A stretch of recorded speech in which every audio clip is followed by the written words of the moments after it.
More than 2 years of development and the Sinking City is slowly approaching its release. There is still a lot of work lying ahead, but the hardest part is certainly behind us. Now we feel it's finally time to start showing some gameplay to the public. Luckily, we have a few great opportunities to do it, with gaming events like GDC and EGX Rest being right around the corner.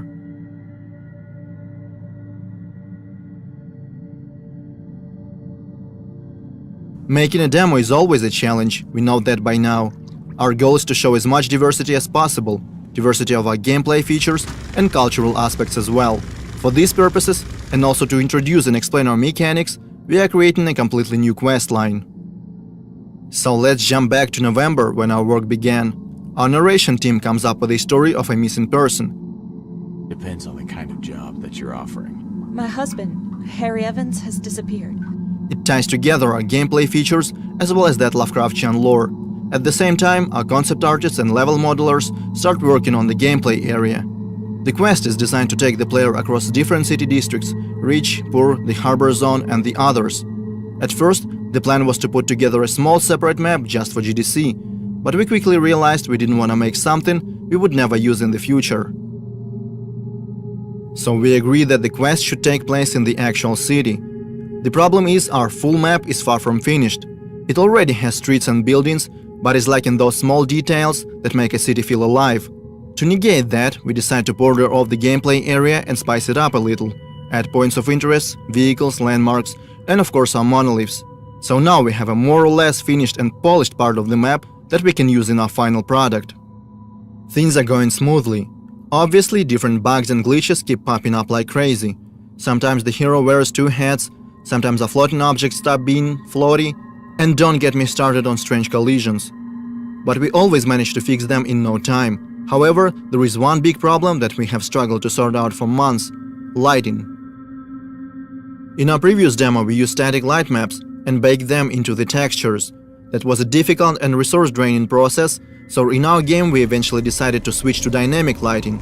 It works great, yet we still cannot pinpoint the right tone and colors that we want to use in the Sinking City. To solve that problem, we reach out to professional photo artists in Kyiv.